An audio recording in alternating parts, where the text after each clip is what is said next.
From Beer of the Day, world headquarters in Elk Grove, California, it's the Beer of the Day podcast.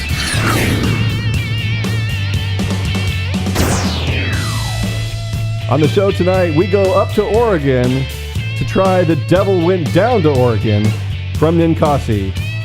Our strange brew tonight from New Belgium, the Lips of Faith series.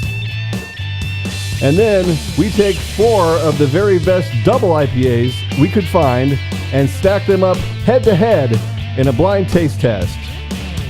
I'm Dallas Helliker. Joining me tonight, Andy Hamilton, Joel Miner, Steve Williamson, and from Pasadena, Jeff Miller. Hey guys. Hello. How's it going? What's going on? It's going well. Doing great. All right, so first beer. This is one that was left over from our Oregon show last week, 2 weeks ago. Yeah, we just didn't have enough. There were so many Oregon beers that we had, then we couldn't fit this one in. But I definitely wanted to try it. The Devil Went Down to Oregon Imperial Dark Rye Beer from Ninkasi. And it's in collaboration with Devil's Backbone Brewery in Roseland, Virginia. Ninkasi's in Eugene. This is a 7.2% ABV beer. And it looks like a good one. So Eugene, Oregon, and where was it? Virginia? Yes, it's opposite ends of, So of the country. how do you think they like met in the middle somewhere and just had a conversation? Kansas. They brewed it in Topeka. I thought it was Provo, Utah. But that was in the middle of nowhere. All right, so Definitely smell the rye. little rye smell, little maybe like a bready sweetness. I love the color of this beer. It's fairly cloudy. I mean, I can't see Joel through the side of this beer. This is kind of like a dark copper. It's not brown, but it's kind of between a copper and a light brown. Yep. It's definitely got a little bit of cloudiness to it. But a pretty thin head. Few bubbles. Doesn't look like a ton of carbonation, but it's got that sweet, bready smell to it. Yeah, first taste is exactly that. It's a very sweet, bready, a dark rye flavor. No head. The bubbles, like you said, they look small. They are small. There's not a lot of carbonation to this. It's kind of syrupy and a little sweet. Not too sweet though. Like I was on the smell, I was expecting it to be a little sweeter than I like, and this actually, the sweetness is pretty well balanced in with the darker notes of the beer. We're probably drinking, I'm guessing, about 6 ounces of this. I can't imagine drinking a whole 22-ounce bottle of this. I can. Well, it tastes good, but the thing is I don't know if this would be a beer I'd want 2 or 3 of all in one sitting. I think I could drink one of these in one sitting, no problem. Yeah, it's a beer that I think will grow on you. Some rye beers get a little too heavy with the rye, and I don't get that here. Like it's not an overwhelming amount of that rye taste. There's like a rye mixed with some brown sugar kind of going on. Yes. Yeah, I thought that too, like some sweet molasses. Yeah. I had that brown sugar from Lagunitas last week, and, this is like taking a dark rye beer and mixing it with that, and this is what you come up with. That's good. I was trying to think of like a comparison to Hop Rod Rye by Bear Republic, which I haven't had a lot of rye beers, but that's the one I probably had the most of, and it's been a while, but this just is noticeably sweeter than that one. Has a much more like rye presence to me than this one does. Dallas is already going for a second. I'm going for seconds. I'm a big fan of this one.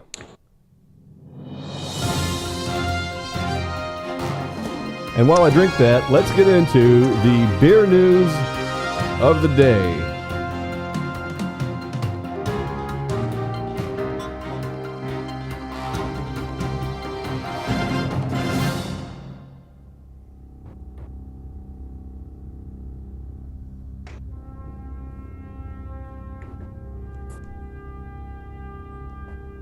So the brewery of the beer that we just had made some news this week.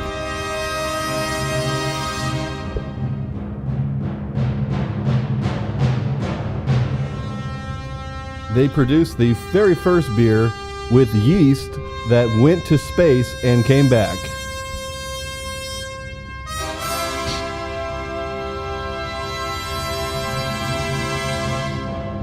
So the article is on the website. You can check it out. But basically, they talk about all the trouble and shenanigans they had to go through to get this beer up into the rocket, and it was only in space for a brief period of time. But the yeast made it into orbit and down, and it survived, and then it made it into this beer that they just came out with. That sounds like somebody that has a model rocket fetish and also brews beer. I'm assuming NASA wasn't involved in this. No, in any way it wasn't a whatsoever? scientific study. No, this is kind of a novelty. Yeah. But I was at OTP on Thursday, Tuesday when Sierra Nevada was there, and Ninkasi accidentally shipped a keg of this space beer to OTP, and they have it there. Oh, wow. And then they were on the phone with them and said, "Hey, you can't just tap that. You need to Wait. We need to do a special event with it." And so he's like, "All right, you just let me know what the special event is, and we'll do it. But you're not getting this keg back." Nice. So I saw this beer today. I didn't, before we do these shows, we don't know the news stories. And I saw this beer. It's called Ground Control, right? Yes. So I saw this beer at the store today, and I don't know when it became available, but I didn't know anything of this. I could have picked it up, but it's out there, not on tap. I didn't see it on tap, but I saw bottles of it at the store today. See, you hear the sirens? They're after you, Jeff. I should have picked some up. We'll explain about that later on. All right, the next story that was in the news this week was the quality control, the steps that Russian River Brewery takes to make sure that bacteria hasn't infested their beer. And you read that article, Andy? Yeah, I browsed through it. I didn't get too into it. I knew we were going to talk about it on the show. It takes, I don't remember the time frames, but this DNA testing that they're going to be able to do with the beer can tell them in a matter of hours what used to take them a matter of weeks to figure out whether or not a batch of beer was good or not. It's going to save them a ton of time. They're not going to have to ferment a beer that they know is going to turn out bad, so they don't waste that space.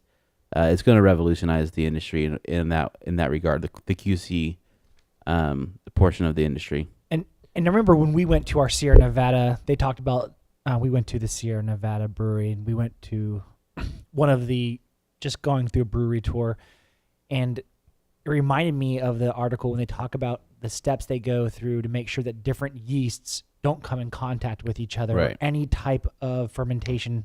So they have like the, the standard hoppy beers with their sours, and because the yeast strains are so different, they want there's no interaction, so the workers will go home, shower, wash their clothes, and then come back if they have to work in both plants the same day. Yeah, they said that in this article too, that they would go home and change their clothes and shower. And Yeah.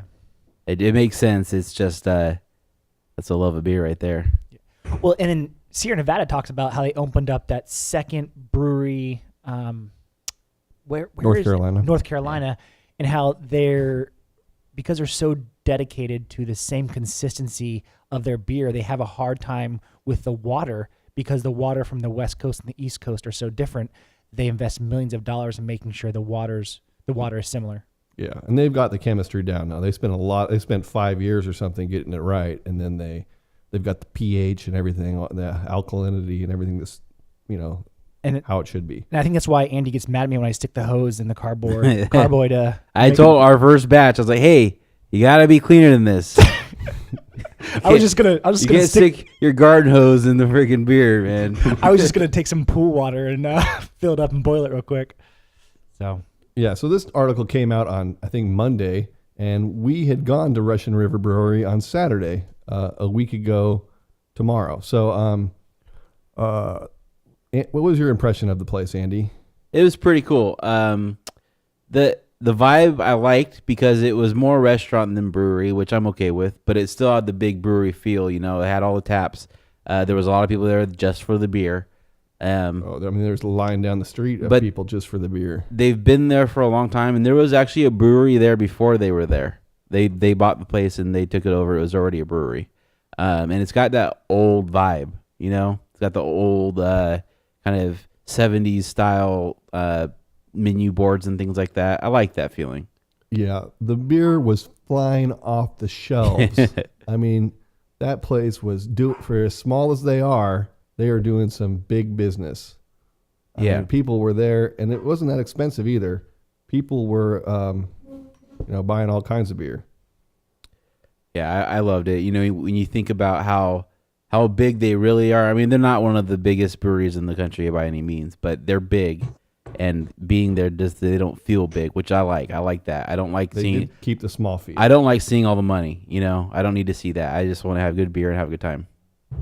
Yeah. Is there anything that you guys think that you kind of shocked you about it when you're going in there? Like, man, that surprised me. I wasn't expecting that at all. Our bill, it was about half of what I thought it was going to be. Yeah, that was surprising in a good way. We got in there, and they had 12 packs of Pliny, bottles of Pliny. Yes. And I was like, oh, no problem. We'll just get some, because we were going to have Pliny the Elder in our double IPA taste test on this show. And I was like, oh, no problem. We'll get some when we're ready to go. Everybody we saw had a box of Pliny to go already. Yeah. And so I was like, oh, no, they got some in the back. It's no problem. They had a huge refrigerator. Yeah. And then it was all of a sudden gone. 30 minutes later. And I was going through the bar, seeing anybody with the Pliny box saying, hey, I'll give you $20 for one of those, trying to buy some for this show tonight. No one would bite. And then, so we just bought a growler of it from the tap. And So I've heard about works. these like long lines for special releases of certain beers. Like when Pliny the Younger came out, when you guys were there, was it a special event at all, or was like It the was Saturday. just a long line just because it was a Saturday? Just a Yeah. Saturday night. And it wasn't- It wasn't yeah, a long line. We no. waited maybe 15 minutes. Yeah. It wasn't that bad. But I think when Pliny the Older comes out, the line is for half a mile. Yeah. It really is quite a long big event. But they had it pretty well. It was very well organized. Standing in that line, I'm thinking we're going to be here for an hour. Because there was a good 20, 30 people ahead of us. But they rotate them in and out as fast as they can. And it's not over capacity in there. It's just, you don't feel crowded. You have your space. You're fine. Yeah. And the beer is very good. They have every beer I tried, I It was liked. amazing. Some were better than others, but they were all pretty top notch, and their sours were I love the sours. I really do. great selection. So it was a pretty good time. Wynn waiting to pitch. There's a drive, right center field, base hit, and there it is! Oh, doctor! You can hang a star on that, baby! A star for the ages for Tony Gwynn, number 3,000! So, AleSmith in San Diego is coming out with a new version of their 394 Pale Ale to commemorate what would have been Tony Gwynn's 55th anniversary. So, pretty cool that a San Diego brewery is, paying homage to the Yeah. San Diego great. So that was pretty So neat. that's a beer. They've brewed this beer before, and they brewed it. I think they brewed it with him. He was involved somehow. Yes. Yeah, I saw And that. it was in celebration of his 394 season or whatever. And it was just paying homage to him then. And then I felt like, I guess they haven't brewed it in a while, and they decided this year to celebrate his birthday, or what would have been his birthday. They went in and did it. Yep. So Jeff, if you ever see it on the shelf down there, pick it up, give it a try. Do we know, is this something they're going to bottle or just? Yeah, I At think the it's all brewery? bottle. I think it's all bottled. bottles. Yeah. Yeah. I'll keep an eye out for it. Yeah, for sure. All right. Well, we normally do this after the break, but we're going to get into it right now.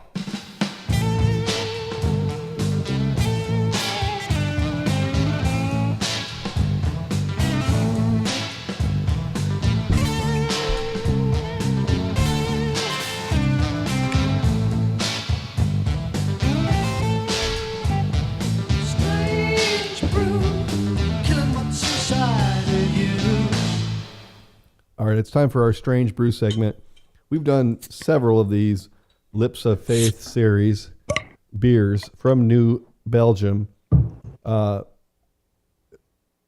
It's kind of their experimental series. We rely on them pretty heavily for the Strange Brew segment, but I'll give them credit that they do have some of the strangest brews. They do, and generally, we've had a lot better luck with their Lips of Faith than we have their normal series. Yeah, That's for sure. And they're not the worst tasting strange No, brews that- we've had. No. yeah, and they are, like Dal said, they're better than the regular beers they mass produce. Now, this one is called Grotzer. It's a style of beer that comes from Poland, and it's not really made anymore. It's a kind of a dead style of beer, and they've kind of revived it in collaboration with Three Floyds Brewery in Munster, Indiana. So it's not as far separated between Colorado and Indiana as it was. Virginia and Oregon? Yeah. Yeah. But so they only had to meet somewhere. I don't know where the middle would be. So Three Floyds, and I don't know a lot about them, but I do know that they're one of the biggest craft brewers in the country.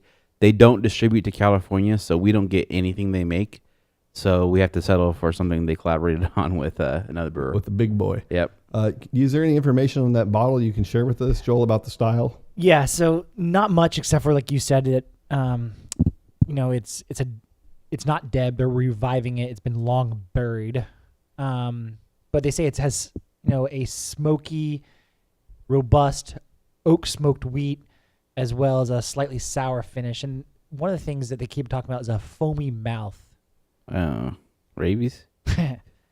Perhaps. Does it say you So, get a foamy mouth if you drink it? Yeah, one thing I think is interesting is this is probably one of the lowest alcohol beers we've ever had at 4.5%. Yeah, on this show. That's Bud Light. Yeah. It's pretty close. And I would have to say it's one of the darkest beers we've ever had as well. We did the stout show, the coffee show last time, right? Yeah. And it's darker than any of those beers, I would say. Way darker. Yeah. Well, You it looks can't- kind of like there's no more light coming through viscosity, that. except it's a different head. Like the head on a lot of these darker beers is more slimy and darker. This is kind of a lighter head, but a dark beer. Yeah. And I almost wonder if they followed the same process when they actually brewed this, because beers from the past, they took a long time to get to boil. So the time to get from 70 degrees to 210, 220 degrees took a long time. So during that process, a lot changed in the brew's chemistry. And I wonder if they followed that similar style of brewing this beer. They'd say that I don't know. Well, now with modern technology, they can simulate that. They don't have to. The reason they couldn't bring it up that fast is because their heat source sucked. Right. They had But now we can just turn the stove down and it comes up slower. So I bet they did. They're pretty respectful to the history of beer, and I could imagine that they would have. Yeah, I would definitely think that was the case. All right, so what are we dealing with here taste-wise? man. I haven't tasted it yet, but as soon as when Joel read smoky, I mean, it smells like smoke. You smell it, it has a very smoky smell to it. Yeah, and a lot of smoky beers really throw me off because they're just too much of the smoke. They taste like a cigarette ash, but this doesn't. It has there's a little bit of that sour mixed with the smoke, and they balance each other out. There is, and then it gets a little sweet in the aftertaste, you know? It's very fragrant and not in a floral way, but just, I mean, the nose on this thing is strong. It's got like a toasted malt. I mean, it's when I first thing I smell is the toasted malts, and it's a little grainy. Like the first sip, it's grainy. It tastes a lot stronger than 4.5%, but not overly alcoholic by any means. I do Man. get a little of that sourness in it, you know, in the Yeah. middle. There's like a sour characteristic. See, I get like I think it's called gristle on a steak. The Yeah. I get a little bit of that, and I'm similar to you. I don't like that. It almost comes out like cigarette tasting to me. To me, I don't get a cigarette taste as much as I get kind of an earthy taste. Almost, I don't want to say dirt to make it sound negative, It's but it's dry. Yeah, very dry. Yeah, I get that. I kind of get a little cigarette taste, or maybe The cigarette cigar. is cigar, yeah. Cigar. Cigar, yeah. Maybe I could smoke a cigar with this one, and I bet it would I bet pair it would well. be, and we've done that with other smoked beers, and it's pretty enjoyable. And I was thinking of like food pairings. We don't talk about food pairings a lot, but like in terms of barbecue or like some kind of meat right off the grill, it's got that kind of grit to it. with a steak, right? This would go pretty good with a steak. I Or think. even some Yeah. cheese, some good cheeses. I mean, Yeah. Well, it has a smoked meat kind of flavor profile. I mean, Yeah. Yeah. A lot of these Slips of Faith series, and some of them I read it and I'm like, man, this is gonna suck. And some of them do. This one is much better than I anticipated. It's also less strange. It's strange because it's a style That it's we've brewed in never a had- way that we're not never used had, to. yeah. But it's not completely out of the left field compared to smoked porters or Well, I was smoked stouts. I was comparing it to that Gruit we've had, which is the beer brewed with no hops. They use spices and things like that to simulate hops, Yeah. and I hated that beer. I really did not enjoy it. So I was like, oh man, the last time they tried something like this, I didn't like it that much. This is much better. yeah, at least it's not gluten free. Yeah, as far as you know. Yeah, exactly. it might be Yeah, actually. it's funny that I say that. All right. We're going to take our quick break. When we come back, we have a round of beer trivia. And after that, we have what you've all been waiting for, the blind taste test of 4 different double IPAs. And we'll figure out which one is best. All that and more coming up next here on the Beer of the Day podcast. Well, it's finally here. The new Beer of the Day website is up, and it's time for you to come and check it out. beeroftheday.com. We post a new Beer of the Day each day, and a lot of these beers that we're drinking tonight will be featured in the upcoming week. And, we're only doing 7 beers tonight, so that pretty much will guarantee you what the beers of the day this next week are going to be. But there's plenty of stuff to do on there. You can browse all the different categories of beer. You can see what the top beers are this month. The ones that people are talking about, you can come in, comment on the beer. And this podcast is part of the site. You can go and see all the beers that we talked about on the show tonight and leave your rating of them if you've had them before, or comment on them there as well. So there's that. And there's also our new text mobile phone SMS ability, where you can take a picture of a beer. Say you're at a bar or a brewery. You can take a picture of the beer, send it to our phone number, and it'll ask you, hey, what beer is this? You tell it, and it posts the picture right up on the site for everyone else to see. So it's kind of a beer community, and we've spent a lot of time working on it. So come and check it out. Let us know what you think. beeroftheday.com. If you have any feedback on it, you can send us an email at feedback@beeroftheday.com. Complaints are welcome. Don't hold back. It's all good. All right, so we're going to get into some beer trivia right now. Let's get back to the show.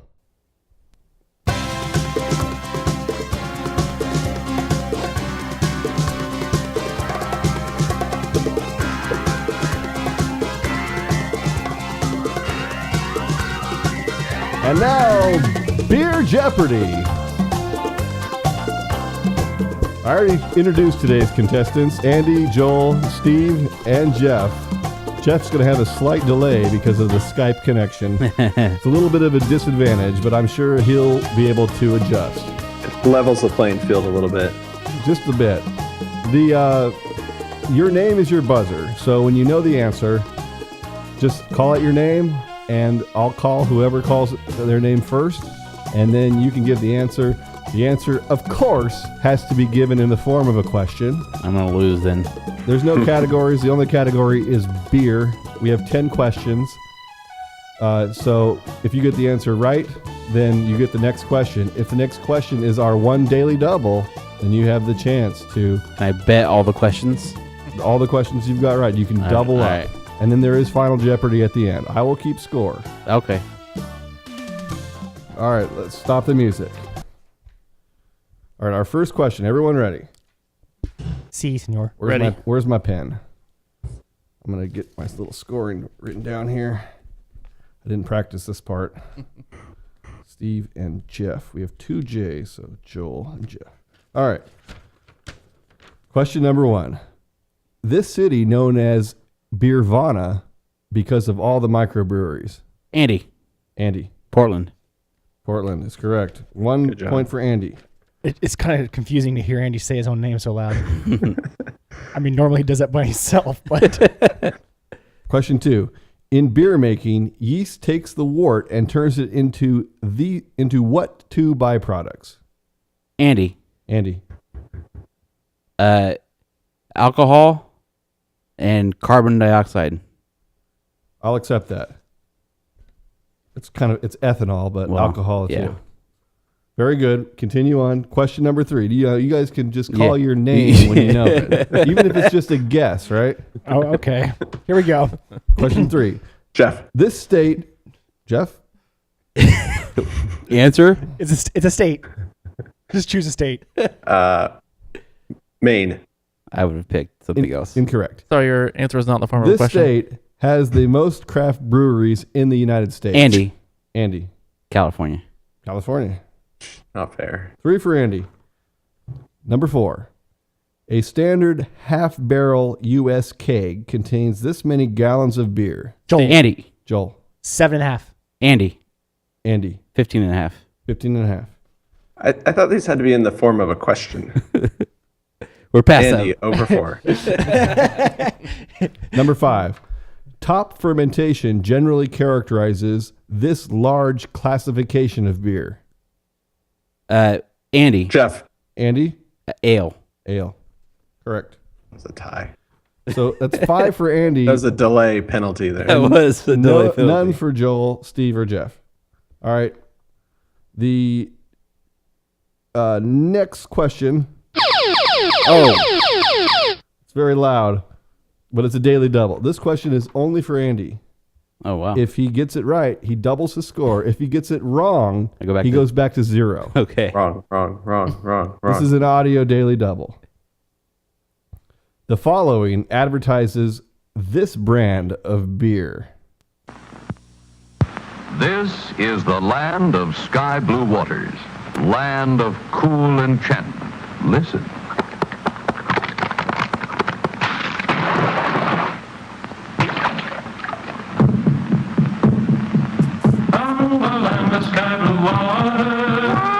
So just the brand? Just the brand. I'm going to go with Coors. I'm sorry. Yeah. It's Hams. Yeah. Andy, I think I got the jacked on that one. Can we? so late. So later on in this, can we give Andy another daily double? well, That was it tough. comes down to final. You can wager all of your points Okay. if you want to. All right, we move on to number 7. Sierra Nevada Brewery was founded in this year. Joel, Joel. 1978. Steve, No. Jeff. Steve. 1985. Sorry. Jeff. 1982. Andy. No. Andy. 1986. No. Joel, Yes. 1991. No. I think it's done. I think we all missed Jeff. once. 1988. No, you get to go to on these Oh. number ones. You get to Steve. keep guessing. 1987. No. Andy. Yeah. I'll go with 1992. No. Joel, Yeah. 1981. No. Steve, 1982. All right, you guys are done. No point. 1960. 1975. 1979. Ah. You were so close. Your very first question. 78. I thought you knew it and you were hovering around it, and you didn't. Number 8. Snake Venom, the self-proclaimed strongest beer in the world at 67.5% ABV, hails from this country. Jeff. Jeff. Vietnam. Sorry. Andy. Andy. Scotland. Scotland. The Brew Dogs, guys. Very nice. 1 for They Andy. have it in Vietnam. Question number 9. This brewer is the largest in Oregon, churning out Andy. over around 450,000 barrels per year. Andy. Andy. Deschutes. No. Jeff. Joel, Jeff. Rogue. No. Joel. Oh.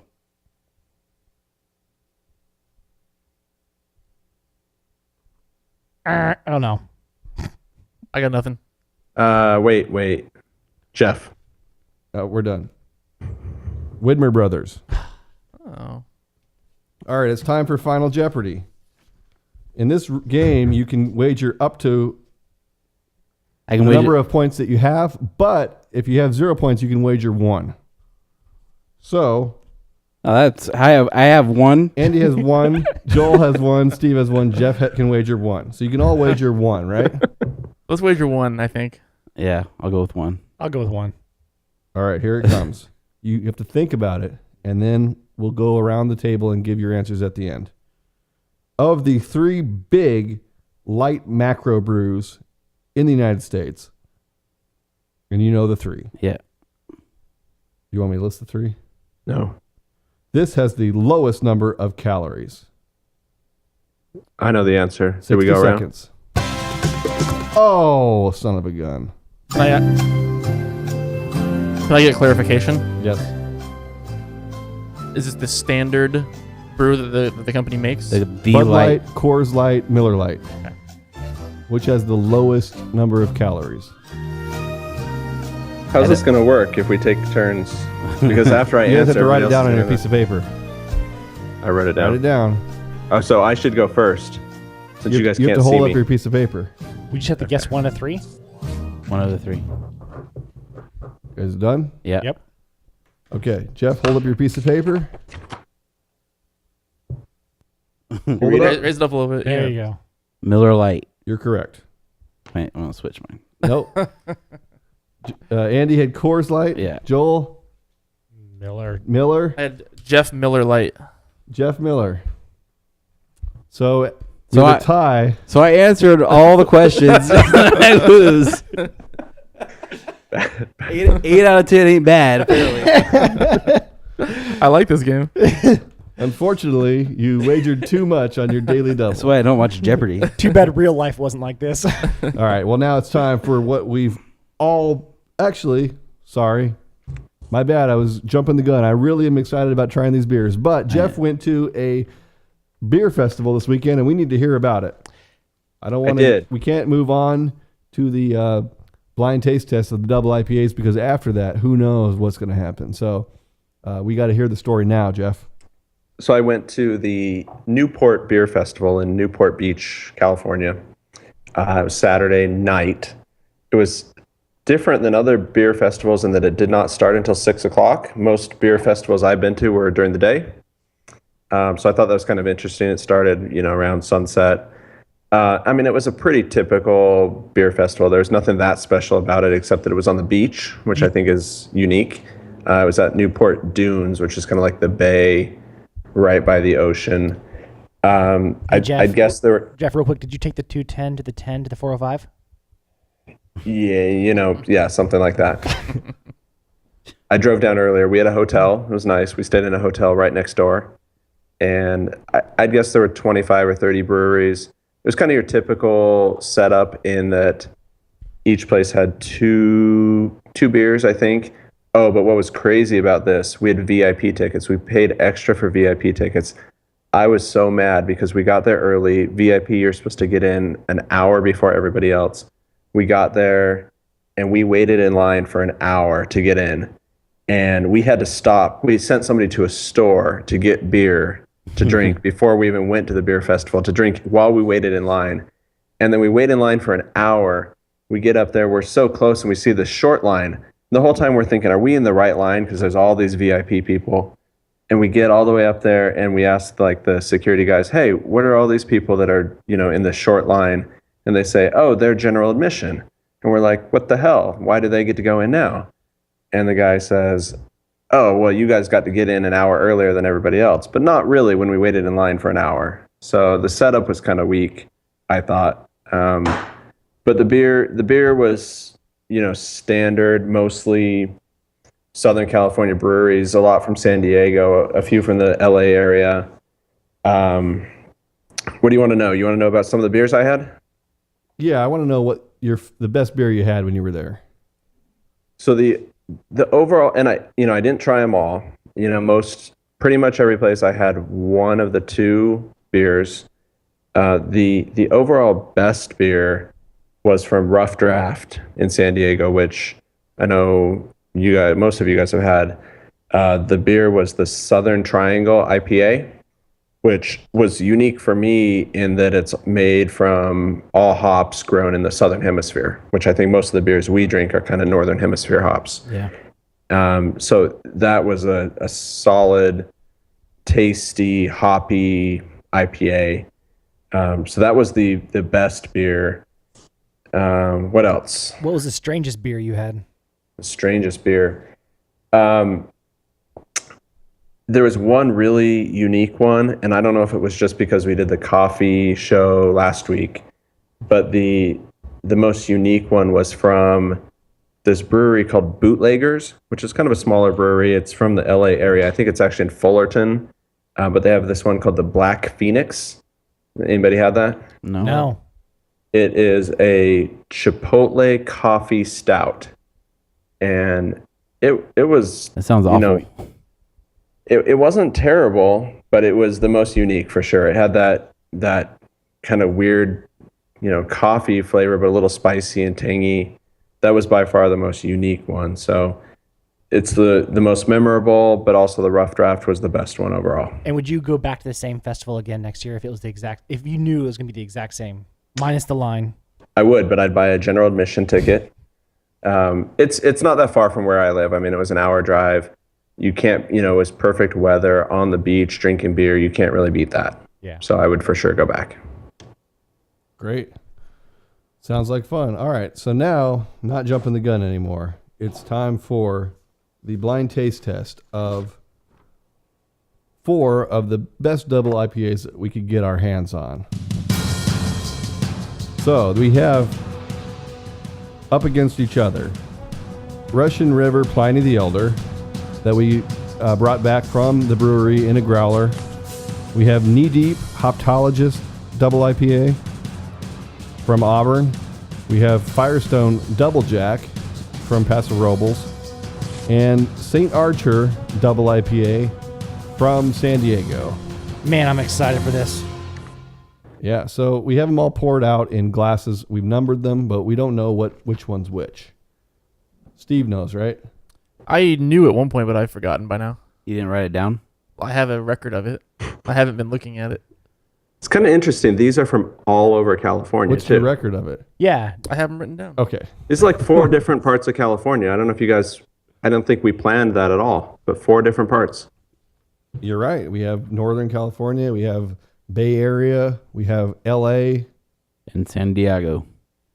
Firestone, more Central Coast. Yeah, Central Coast. Yeah, so it's almost like, you got the coast. You got 2 coast beers with Russian River and Yeah, we just needed a Bakersfield one. good old armpit It beer. didn't qualify. That's Corona. All right, so first thing is you notice the color. They're all very similar. 3 of them have a little bit of a cloudiness to them, where one is a little bit clear, which for me is number 1. I think we're all the same. So number 1 is it's a clearer beer. You can see through it, where the other one have a little bit of a cloudiness or murkiness to it. It's the darkest, too, One also. is a little darker than the Yeah. others. Most coppery. Yeah. Yeah. So just for the record, I have the same 4 beers, but my numbering is different. Yes. Because Right. I had an independent third party pour these, and I don't know what We was should what. have your independent third party get together with our independent third party and have a little powwow. And they could be friends. So can we go ahead and drink? Is Yeah. that allowed? Yeah. So we've done a blind test before, not on this show, but on a lost episode. I hope we haven't done one on this show. That'd And be a problem. they were 6 pale ales, that we thought, hey, we know these beers, and we were so far off. So it'll be interesting to see here, because these are beers that I think we know pretty well. I'm drinking number 3 right now, and I immediately have an idea of what I think it is. Are we trying to guess? No. No. We can try and guess, and that's fun, but the goal here is to determine which of these is the best beer. I think it's going to be preference as well, because I think Dallas has a little bit more of a hop desire in his beer than I do. So the one I'm drinking right now, before I took a sip, it was so fragrant. I don't know if anybody's had this one. I mean, obviously my numbers are different, but Is that your darkest one? no, it's the lightest. the lightest one, like it just hits you on the nose before you even take like the scent of this is so floral and fruity. I think that's gonna be our number 4. I think for us, I'm getting that. It's not the dark one, is it? No, it's the lightest. the lightest one. 4. Number 4 is extremely floral to me. Yes. This is so hard. This is way harder than I thought it was going to be. Daggone it. I I Joel. think I know what number. I know what they all are. I mean, I've had 2 of these beers, seriously, probably 20, 30 times in the last like 2 or 3 years. Wow. Okay. I got it pegged. I actually, I'm the non-IPA drinker. Definitely, I don't ever drink them. That's why I poured them. I don't know any of these beers. I'm amazed at how different each of them tastes to me. I mean, they each have a very distinct flavor. There is a lot of different characteristics for them. So, for number 3, which I think is Knee Deep, Yep. So do I. it has a little bit more of a bitterness to the hoppiness. But Knee Deep does this creamy bitterness. It's always like, it's not over the top bitterness. It's very bitter, but it's so well balanced. I don't know. Every beer I've ever had from them, it's been that, and that's why that one stood out to me. Which one? What number do you guys have? Would you say is like the second darkest? 3. I would say 3. That's your number 3. That's Knee Deep, yeah. And it's a I little think so too. It's a little bit clearer too. All right, so I'm not gonna listen to you guys because That was the last one I had, and that's the one I know the best. So I was drinking through the first 3, and I was like, none of these really taste like Knee Deep. Then I thought I would have had it by now, and then the last one, that's it. It's got to be it. And when we reveal these, we'll know that we're all wrong. So Now, number 2, I think is St. Archer. It's the one I like the least. It's a little bit unbalanced to me compared to number 4. yeah. So I think 4 is the best tasting one to me, and I believe that is going to be Pliny, which is sad because I was hoping that wouldn't be the case. I'm in the same exact boat as you. I think 4 is Pliny, and I think it's I haven't tried this Double Jack yet, which I can tell by the color. Number 1. So here's the thing about number 4. It's not that I don't. It's just. Oh yeah, that's good. It's just I don't want to be like everybody else that loves Pliny, but you know what? It's a great freaking beer. If it is 4, it's good. Yeah, and I mean so we went to this Sierra Nevada festival 2 years ago, and we were interviewing people for this podcast and asking what their favorite beer of the show was, and so many people, 8 different people said Pliny, Pliny, Pliny, Pliny, unoriginal. But there's some credence there. there's some credence there. It is a damn good beer. So I'm And we gonna could be completely wrong. I'm gonna play the flip of the coin here, and I think that Pliny is number 2. So I'm dying over here. I just looked at the answers. I know. Don't I bet look. you're dying. I'm gonna go Pliny number 2. So if you're listening number at 2. home, the Pliny and St. Archer, the one I said was the worst. Yes. So here's the thing that I think is Jeff. Give me just 2 seconds. okay. So real quick. I hope that's the case. So 2. So I brewed like a Pliny, like what's it called, like a Clone. a clone, and this smells the most like the beer that I brewed. Yeah. Oh come on! Don't give yourself that much credit. No, it tastes No, like because he thought differently on taste. He thought the opposite. You thought 2 was I St. didn't Archer. think, I didn't think anything with 2. I kind of agreed with Dallas a little bit on it, but 2 smells like Pliny, which is where I'm confused now. We had Pliny last weekend, and that was what reminded me of that. So you guys agree? 4 is your favorite. 2 is your least favorite. Is that consensus right now? It No, is. no. My favorite is number 3. So Actually. 4 is my favorite. So 1 is just very different. 1 is a different animal. Yeah, it's got a dark, kind of sugary taste 1's my favorite, hands compared down. to the Not others. even close. I mean, it's not sugary, but compared to the others, it's got a little sugar to it, little brown sugar. One is great. Yeah. Don't get me wrong, but it's not like that super hoppy IPA. There's like a little bit of other characteristics to it that make it more drinkable. So yeah, I like one is my second favorite, and I believe that is Knee Deep. You think So one's what- knee deep? I think one is Knee Deep. While you guys continue to drink and ponder, can I tell you what I went through to get Pliny tonight? Yes, please Yes. do. Oh Okay, so let me set this up. We went to the brewery last weekend. We barely got it. I mean, we couldn't get it in a bottle. All the cases sold out. We were sitting there, left with holding the bag or whatever they say. So we bought 2 growlers of it and got it home. And I seat belted the growlers into the truck, and I put that picture up on the Pliny page on the website. So check that out. But we got it. My plan was to mail some Pliny to Jeff, and then I got home and I was like, you know how expensive it's going to be to mail this beer. I bought 2 growlers, thinking I'll just send 1 growler to Jeff. And if it breaks in transit, Yeah, it cost me $100 to send it. So I was like, all right, Jeff, you need to find a way to get Pliny down there, even if you have to go to a bar. So what happened? So I spent all week trying to get Pliny, and I never see Pliny in bottles. It's so hard to find. You can't even get it here. I mean, It's impossible. I hear of stories of people finding it like the day it comes into a store. They know somebody there who set one aside.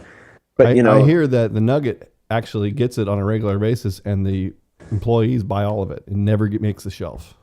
yeah, and it's impossible to get in the bottles, but I'm pretty fortunate that I live in an area where there's 3 bars that have Pliny on tap on a pretty regular basis. But I wanted the bottle, so I spent like all week.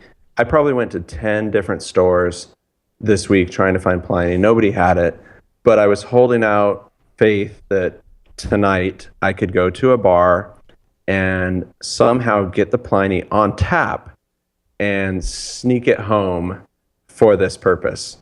And so, like I said, I'm fortunate to live in an area where there's 3 bars that have this occasionally. They run out a lot.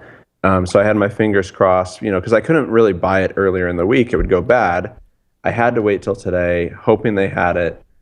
And so, I leave work this afternoon, and I go to the first bar that's closest and that I think is going to have it. I get in there, I sit down, and I order it. They don't have it. They haven't had it for a couple weeks. Where was that at? In Pasadena. At what bar? It's called Lucky Baldwin. They didn't have it. They didn't have it. It's a British bar. They tend to have it. They have some. They have I 2 think it's actually. locations of that, right? Well, I thought so, but that's where the story gets good. So there's 2 locations that I've been to. There's one in Old Town Pasadena, and then there's another one a little further down in East Pasadena. So go to the one in Old Town. They don't have it, but that's okay. I figure I got another option. So I drive to the second one. I mean, it probably would have made more sense to call ahead of time, but I drive there and I sit down, and I'm there with my friend Lance, and we sit down and we see it on the menu, and we're stoked because we're like, yeah, we're stoked because we got Pliny, and my whole plan You didn't is take Uber home, did you? Go ahead. no. So my whole plan is I bring like my messenger bag with a growler. I have a small growler from Intergalactic Brewing Company in San Diego. So my whole plan is to bring a growler in a bag to the bar, and I'm going to order a Pliny and pour it into this growler, cap it off, bring it home. You have a funnel? Keep it sealed. No funnel. I should have got a funnel. But I figure I can make it work. And so I go to, Lance and I go to this bar, and we sit down, we see it on the menu, and we order it, and the lady says, sorry, we ran out. And we're so disappointed because now we're like, oh crap, what are we going to do? Jeff has this show tonight. It's in a couple hours. This was literally only like a couple hours ago. And, she says, oh, I got these other ones, the Blind Pig and all this other ones from Russian River. And we're like, no, it defeats the purpose. Like, we need a specific beer. We need to steal this. And so We need this beer, and we're not even going to drink it here. and it was disappointing because the last 3 or 4 times that I've been there, they've had it on tap. It was no problem. And the one time that I really need this beer, they don't have it. And so we express some dissatisfaction to the bartender. And she says, well, I have a keg in the back. I just can't tap it yet because we got to finish the Blind Pig first, whatever this beer is. So then Lance and I figured, can we sit here long enough to finish the whole keg before they'll tap the next one? And we figured that's not reasonable. And so we momentarily think about trying to steal this keg because, there's a keg of Pliny in the back, and this bar is not willing to tap this keg for us. They just won't do it. They said, maybe like next week. And, we're not going to wait around for that. So, I got to give Lance credit. He knows of another bar, and he calls them, also called Lucky Baldwin. I didn't know this. Lucky Baldwin has a third location further east. So he calls them. And, he's smart. And he even asks, he calls, he asks if they have the Pliny on tap. And the person says, yes. And he says, and it's not, the keg's not about to blow, is it? And they confirm, no, we got plenty left. So we drive there. It's like, 20 minutes away. So this is now like the third bar we've been to. It's pushing like 7 o'clock. And this show's at, 9:30. If I don't come up with Pliny, I'm kind of screwed. So we drive all the way there and we sit down, and right as I'm about to order, I sit down at a table because I have to find like the most, secluded spot in the back because still my plan is to pour the beer into This is illegal, by the way. Just so you know, you're already incriminating yourself, so we'll just get that out I broke there. a few laws tonight. And, and I'm not, I sit down, have to find my seat. And while I'm waiting, some old guy walks in, grabs the waitress and orders a Pliny. And she says, okay, I'll go get it. So I'm like so relieved that they have it. And so she goes, gives me a menu. Not that I need the menu because there's only one thing I want to buy. And, so she comes back, gives this old guy his Pliny and comes to me and says, what would you like? And Lance is there. And I said, we're both going to have 2 Pliny the Elders. And she says, can I check? And I think she's going to say like your IDs. Can I check your IDs? She says, can I check to see if we have any more? Because we just poured the last one. Oh, shit. And So you're in the same situation as me where you're getting your wallet out and said, hey, before you finish that beer, what do you think about You should have seen the look on my Mr. face. Jackson's? Yeah, and I was thinking, so she says, but let me check in the back to see if we have another keg. And, Lance and I are looking around to see, like, who has a Pliny that we can go, like, just take this from. Because Quick question. Why did you need 4 pints? no, I just need one. Are you going to drink the rest? Well, no, I only needed one. He's got a whole growler, though. But I would like to fill up the growler to serve the taste. No, but I only needed one. And so she goes to the back, and, we're sitting there for like 5 or 10 minutes. And then all of a sudden we see this guy from the back rolling out a keg, and it says Russian River on the side. So we're very relieved. And so it all works out. 5 minutes later, we get the first beers out of this new fresh keg. No, normal head. There was nothing weird about it. So, we sit there, and I had to have a couple sips of it because I had to have enough so that I could then, have 2 or 3 sips and then pour it in the growler. Oh, so you have like the freshest palate for this blind taste test. Well, you that's just true. had it. But I purposely had several beers after this just to like mess up the palate. Well, that was smart thinking. But yeah, we sat there and we each ordered a Pliny, and then we'd have a few sips and then pour it in the growler. And we were so like low, undercover, like we were going to get arrested for doing this. I don't think it's that big of a deal. No. But we do this a couple times, and eventually I get the growler full, and then mission complete. Put the cap on. And here we are. 4 hours later, walk out, pay the bill, walk out. So it took about 4 hours and 3 bars, but finally I got a small growler full of To taste 4 ounces of beer on this show. Yep. But he gets to drink the rest of the growler He after does. this. He does. True. Dedication. And now we have 2 growlers since We you have didn't. 2 growlers, and today is my birthday. And today is Dal's birthday. So Happy So- birthday. Happy birthday. I'm in good shape. All right, so everybody, how about you write down, have you done this yet? I've written them down. Yeah. Write down what you think 1 through 4 is, and then write down your favorites, 1 through 4. Write down your favorite and your least favorite. Oh, you're gonna rank them 1 through 4. Rank Yeah. them 1 through 4. Okay. and what you think they are. Why don't we go through Jeff's first? That way we don't get Hold the on. numbers Yeah. all. I've been talking. I got to catch up. Okay, we'll catch up. Do we want to start with us then? I didn't really have a least favorite, honestly. I did. Do you want me to go? Favorite was number 2.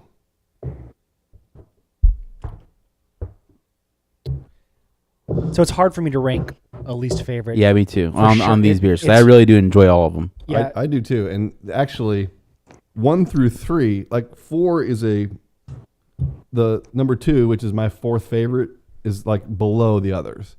But the other ones are, I like different characteristics about each of them.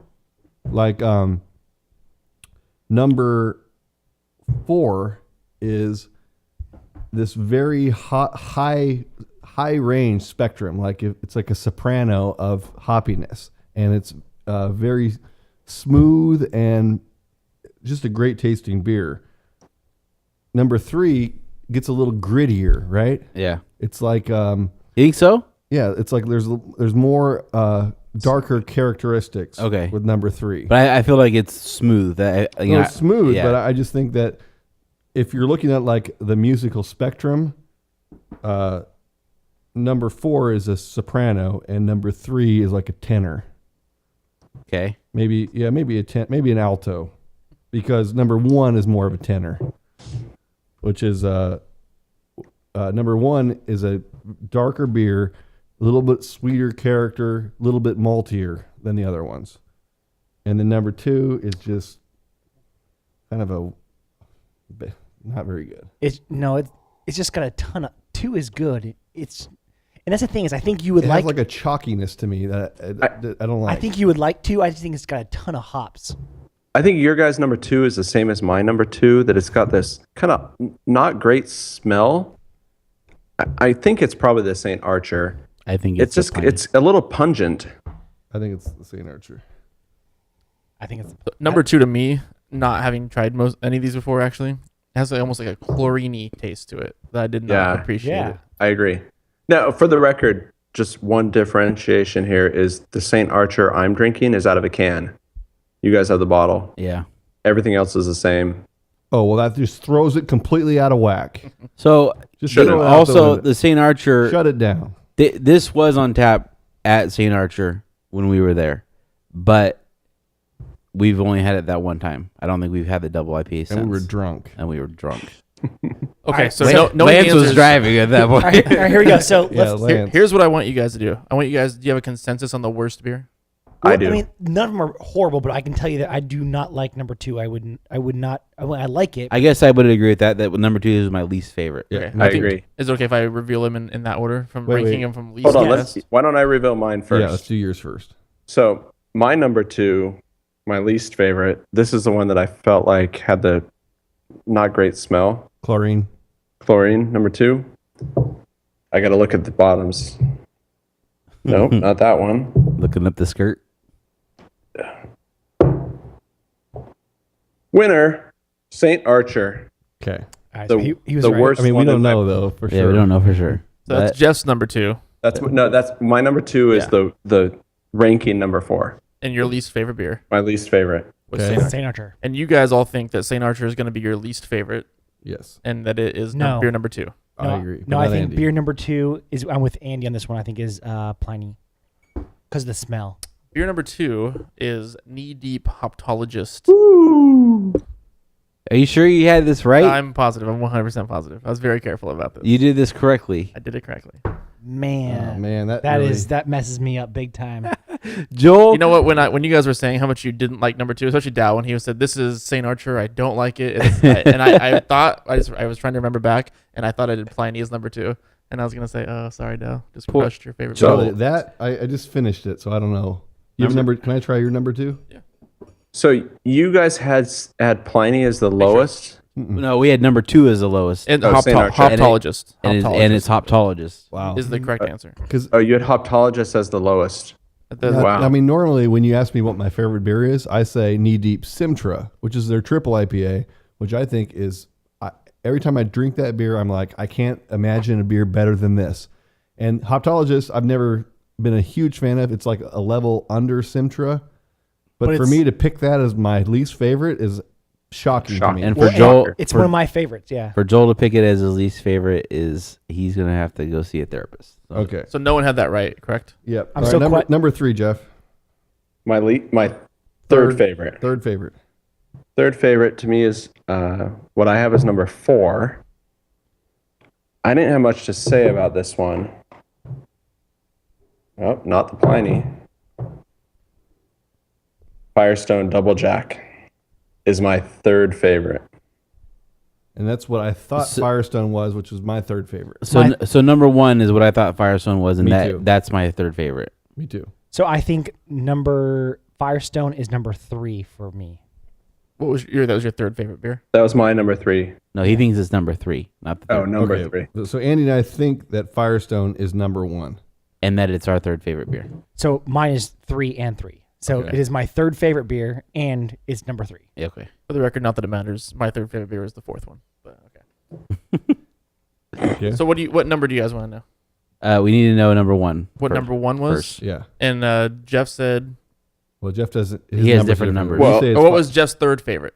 My third Firestone. favorite was Firestone. And you guys, that is also your third favorite. And we one said is- it's Firestone. Firestone. So Double Jack. what is number 3? Because that was Joel's third favorite.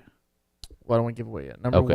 one was Firestone. Firestone. Okay. Okay. So before we go further, this is kind of what I thought, that my number 1 and 2 would be Knee Deep or Pliny. I So thought you're- those would be 1 and 2. Me I don't too. know which order, but I thought those would be 1 and 2. I thought Me Pliny too. would be 1, Knee Deep would be 2. Obviously not, because Knee Deep was number 4. So St. Archer must be number 2. Ooh. So we'll see. It'll be interesting. All right, Jeff, what was your second favorite beer? I had a really tough time choosing between these. I need another sip. But I think my favorite one was my number 3, which I'm going to unveil what number 3 is. Please do. Number 3, not Hoptologist. Number 3 is Pliny. So What's your favorite Pliny beer? is my top pick. So we kind of skipped over our second pick, but that's okay because that reveals the top. Yeah, you It- know 1 and 2. it's- that way. My favorite was number 3, Mine was, and I thought it was Knee Deep Hoptologist, which it wasn't. My favorite was number 4, and I thought it was Pliny. my favorite was number 4, and I thought it was. I don't know what I thought it was. I put it down as Knee Deep. Sorry, I'm sorry. Russian River. All right. So what's number 4, Steve? So you got your favorite was number 4. Yeah. My favorite is number 3. So His was number 4. it turns out What was number- Joel's favorite? No, number 2 was my. No, number 4 was my favorite. Yeah, number 4 is my favorite, which I'm hoping is Pliny the Elder. What's number 4? Number 4, Joel and Dell's favorite beer was St. Archer. Oh, wow. Yes. And Andy got, All those fools at your beer festival agree with Andy. Andy got number 3, Pliny. Yeah. Number 3 is Pliny, which was my number 2. Now, I'll say that I did not predict that this was Pliny, but it was my favorite beer, and it turned out to be Pliny. That says something. Well, I- I'm surprised because when I tasted Pliny the other day, It's just an okay. this yeah. number 3 has a lot more character. Like, it's a little bit darker than you would think. There's a little bit more to it. It's more substantive. I think you notice it though when it's paired up against other IPAs. Yeah, you know? exactly. It must be because I think of Knee Deep as being like a little grittier, and this one here is a little grittier than number 2 and number 4. Man, I can't believe how hard this was. I can't believe. So if you're listening at home, how amazing is it to do a blind tasting, because it changes everything. It does absolutely. I mean, I drink these 4. I had no idea. I mean, you guys thought you knew which was which. I was certain. Dell was very confident. You got I actually one of had them no right. idea. I picked what I liked the best, but One of I them. was completely clueless what was what. And that's kind of the experience we've had in the past. And I've heard of other blind taste tests where people are tasting stouts against ales, against Belgians, against lagers, and actually blindfolded and without knowing what the beers are at all. And they could not even tell you what style they're tasting. Yeah, and So, so do this at home, because this is a fun way to drink beer. It is. It proves that we don't even really know what the hell we're talking about when it comes down to it. Andy did pretty good. But we're dealing with beers that are very similar styles, and they are even different on the taste when they're compared to each other.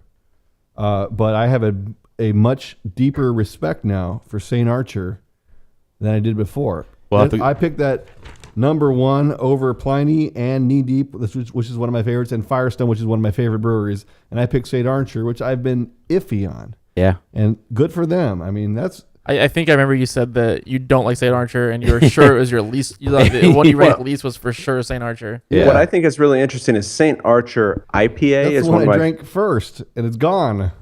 But I like the normal St. Archer IPA is one of my favorite IPAs, but I find it fascinating. Like I feel like Dallas and Andy, at least we have kind of similar palates.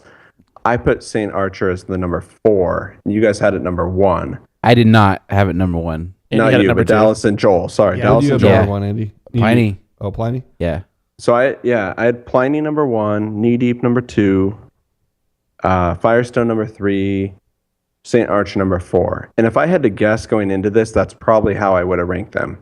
Although, I mean, we've probably talked about it before, but Knee Deep has this you guys have Knee Deep all the time. I haven't had nearly as much as you, but I think they have really good beers.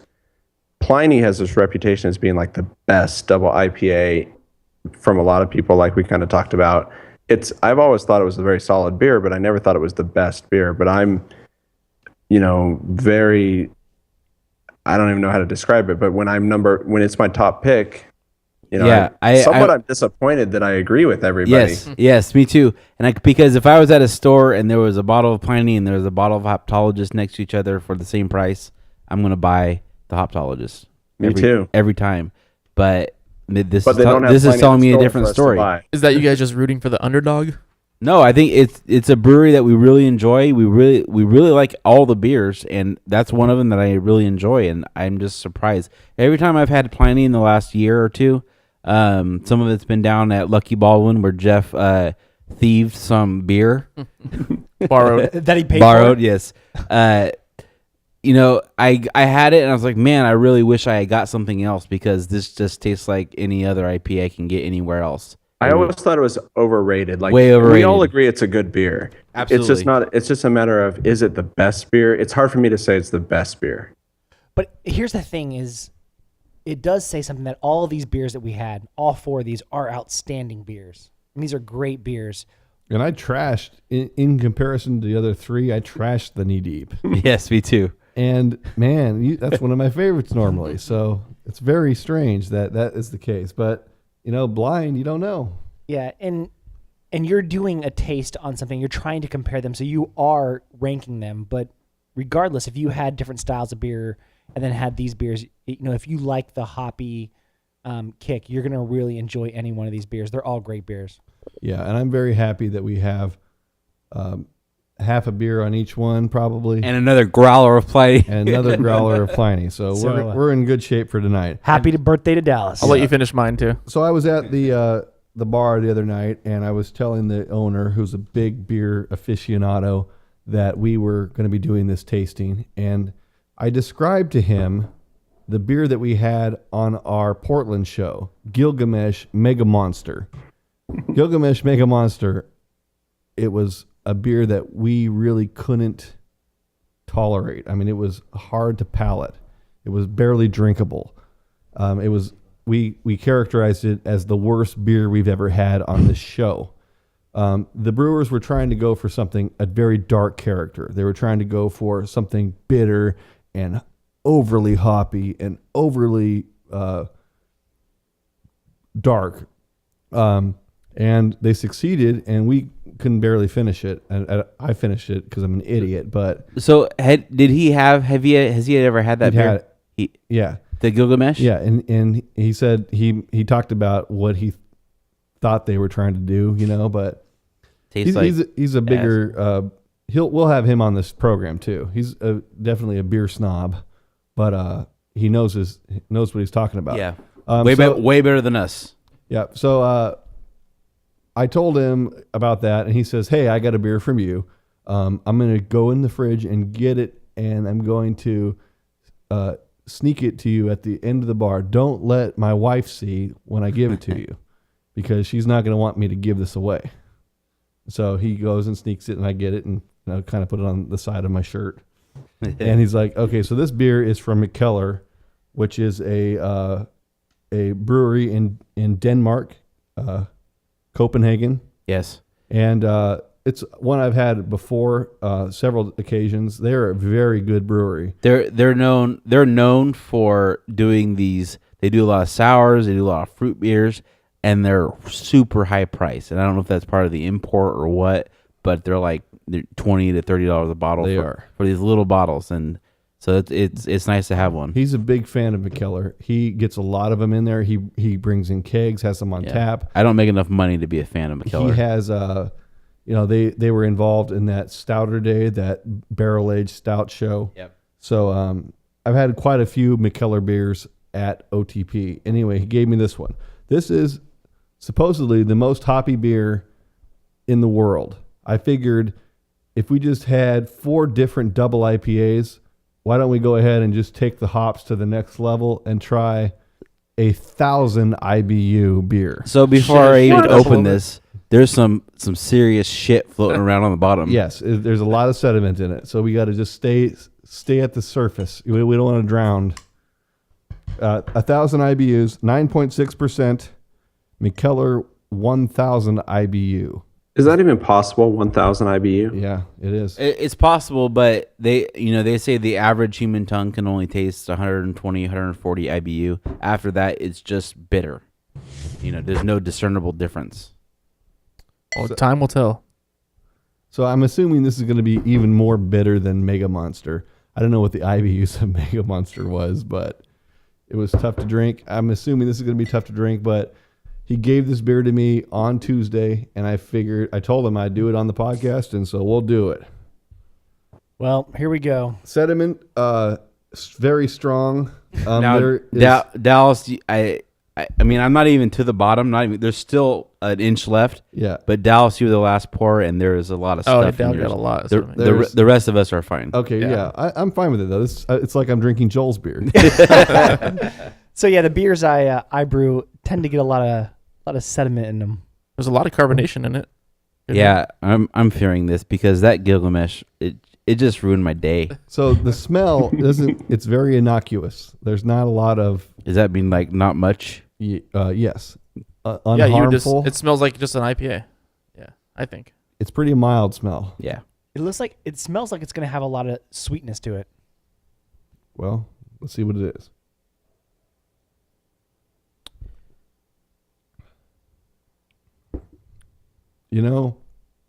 I was expecting it to be a lot more bitter than it is. It's definitely more bitter than any of these other beers. But I would say that it's more drinkable than Gilgamesh Mega Monster. It is. For sure. Yep, easily. I'm pretty sure that Gilgamesh was the first time you guys got out a dump bucket. Yeah. Wasn't that? I think so. Andy got out the dump bucket. I got out the dump bucket because there's no way I was finishing that. I mean, didn't we get it out for Rooster's Cream because of all the... Oh, the sediment? The sediment, yeah. That was more to clean out the glass. So first sip, I was like, oh, this isn't bad. And then 10 seconds, and this is a little more bitter. Yeah. 20 seconds later, I'm like, holy shit. Yeah. So there's this... it reminds me of the Gilgamesh in the way that it comes onto you. Yes. But I don't feel like I want to throw up right now. The Gilgamesh, the sip was okay, and then the aftertaste just got worse and worse as it lingered on. Yeah. This is bitter, really this is bitter. bitter on the aftertaste, but it's not as off-putting as that Gilgamesh was. Now, when I'm not But the it's IPA, very bitter. again, I'm not the IPA drinker, and the mouthfeel for me on this one, the taste original, I was like, oh man, this is actually good. The taste was really good. I was really surprised. I was like, this is good. And then as it kind of settled in my mouth, It just lingers and worse it and gets worse worse. and Yeah, worse and worse. it's not an appetizing aftertaste. I'll say, but it's not like the Gilgamesh where, I'm gonna have another sip of this. The one thing I get with these super bitter beers is like the dry mouth, the cotton mouth at the end after they're so bitter. I don't like that. It kind of affects everything else I have for the rest of the day. And it almost turns into a bile tasting, like, after you... Yeah, but not as bad as that was the Yeah. Gilgamesh. The Gilgamesh- That bile. the That's why it made you want to throw up. Yeah. Yeah. Trash in the Gilgamesh. again. It is hard for me when I have a beer like this. Twice in a row. Poor Gilgamesh. They can't buy a break. I literally wanted to go throw up after I had it. You know what though? They say any press is good press. Bad press is good press. That's the saying. Any press is good press. Yeah. This one, the more you drink it, the more bitter it is. You know, it wasn't as bitter at first, but man, It's pretty bitter. it's like eating hot stuff, hot jalapenos or whatever, where it's like cumulative and it keeps building. That So, bitterness. It man. reminds me. Brandon and I were at Capital Beer for lunch one day, and the owner there he passed out a couple of Cascade hops, fresh hops. Right, this is during harvest season, and I threw one in my mouth, and it made me want to gag. It really did. This is more like that, but the gag reflex was more just because it's just that it's so bitter. It wasn't a bad flavor. It was just so bitter, and that's what this is. It's not. There's nothing bad about it other than it bites you. Yeah, it's going to be good to move from this back into these light, flavorful double IPAs. Double IPA. What's the alcohol in this? Isn't that high? 9.6. Yeah. If you look at the alcohol, it's actually more alcoholic than any of those double IPAs we had by 0.1%. The Firestone Double Jack was 9.5, Pliny 8, Hoptologist 9, Double Jack 9.5, St. Archer 8.3. So in the 8 to 9.5 range, and this is 9.6, little bit more. Yeah, it's an interesting beer. It is very bitter, but I'll be happy to move back to the step back down to the normal double realm. IPA. I agree. Now, when we first started drinking beer, you gave us any of these double IPAs, we would have been like, The same. oh my God, what the Similar hell reaction. is this? Yeah. It tastes like a lawnmower mowing a pine tree, right? Amen. It's an acquired taste. I mean, look at Steve. I mean, Steve, he couldn't finish those beers if he wanted to. Nope. I wouldn't. But for us, it's like drinking juice. It is. I can't wait And to drink these beers. And it's a palate. It's a thing where you mature your palate to the point where you don't taste the overly bitterness. You just taste the flavors. I'm so ready for my Firestone Walker 805 right now. yeah. I'm so ready for it. Yeah, it's like anything. When you're drinking coffee and then you start with a lot of cream and then you get darker and darker and you can drink black coffee and it's fine and you like it, right? It's with the first time you drink beer. Beer tastes like shit the first time you drink it. Yes. When you're 12 years old. When I was 9. Yeah, and then eventually you build it up and it becomes good. And it's the same thing with these beers. Like when I first drank Firestone Double Barrel Ale, Yeah. that was the first gateway one to me.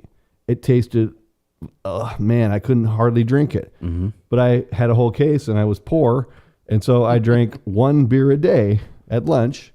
And then by the time I got through the case of it, I was looking to scrap up the money to buy the next case of it. Yep. And now it goes down like water.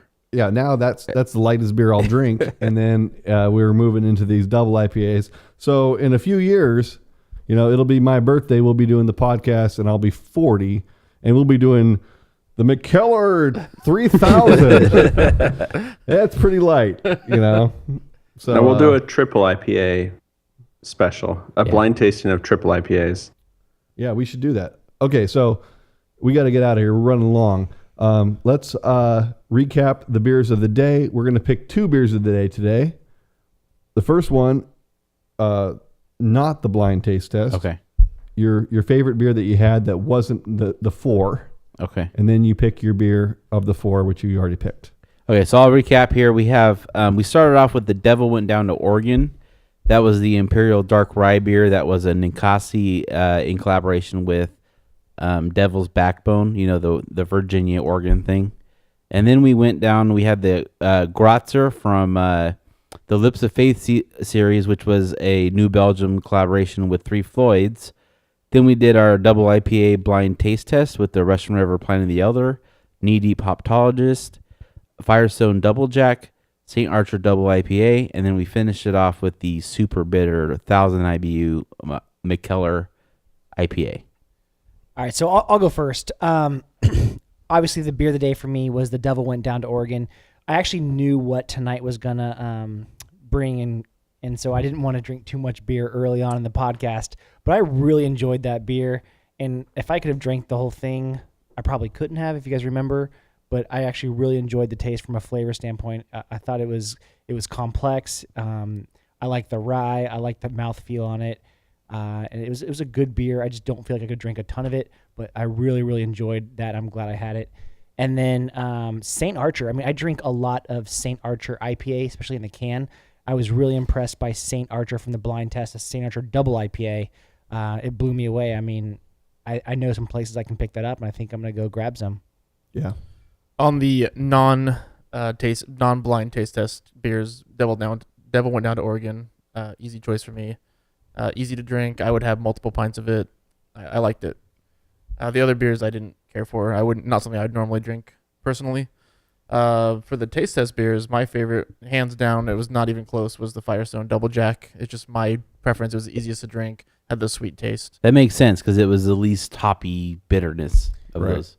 It's the most universally palatable for sure. And it was sweet and it was smooth too. Yeah, you can't go wrong with any of these 4 beers, but I think for a non-IPA drinker, Firestone Double Jack, certainly a good way to go. All right, so I'll go. We didn't have too many non-double IPA blind taste test beers. The Devil Went Down to Oregon. I thought it was great. I drank it I couldn't stop from drinking it that fast. I had Joel pour me another thing, and I drank that pretty fast. Went down easy. Great flavor, good balance. I'm going to buy that again next time I see it at the store. From the blind taste test, I'm surprised to say I thought it was going to be my least favorite beer, and it turned out to be my favorite beer. St. Archer, good job. Well done. Jeff? I think for me, this was one of those rare shows where all the beers were very solid beers. We didn't have a bad beer tonight. And, You didn't. I mean, we got the beer that they were trying to do, though. Yes, absolutely. You can't call it bad because their mission is accomplished. Yeah, absolutely. And it could have been that Gilgamesh's mission was accomplished, but we weren't looking at it as trying to go to that extreme. They were trying to make a beer that they're selling at an airport, and you get home and you wish you could send it back. But for me, I thought all the beers were very delicious. Without a doubt, I agree with you guys. The best one from the non double IPA tasting was the Devil Went Down to Oregon. I love that beer. Grotzer. Yeah, that was not, that was a good beer too, the Grotzer, but the Devil Went Down to Oregon was so tasty. I have a whole 22-ounce bottle here to myself, and I like that beer a lot. I agree with Dal. I would buy that again. But in terms of the blind taste testing, I was a little surprised. I mean, my number one pick was the Pliny. It was very close with Knee Deep. The other two were not quite as good, but, Pliny was my top pick, and I'm okay with that. I was kind of hoping it wouldn't be my top pick, but, doing a blind testing kind of solidifies for me that it's about the taste, not the reputation. Yeah, and so that 100 I like rating, that. 100, 100. Mm-hmm. So for me, the non-blind taste test beers, the Devil Went Down to Oregon was the winner, but I feel like that has more to do with this competition than the beer itself. Sure. It wasn't a great beer to me. It was the best of the 3, but that's about all it was. It was enjoyable. I'd have another one, but I wouldn't seek it out. I wouldn't buy it again necessarily. Okay. For the blind taste test, I go to places, when we do get Pliny, I'm kind of like, I don't really want to think it's the best beer. I like thinking there's something better out there. I like that thought in my head. I don't want to think that this is the best thing I'll have. But I feel like I was proved wrong today because, mashed up against a bunch of other great double IPAs, it took the cake, in a blind taste test, and that really goes to show how good it is. So that was impressive. It was a great show. Those are great beers. Had a good time. All right.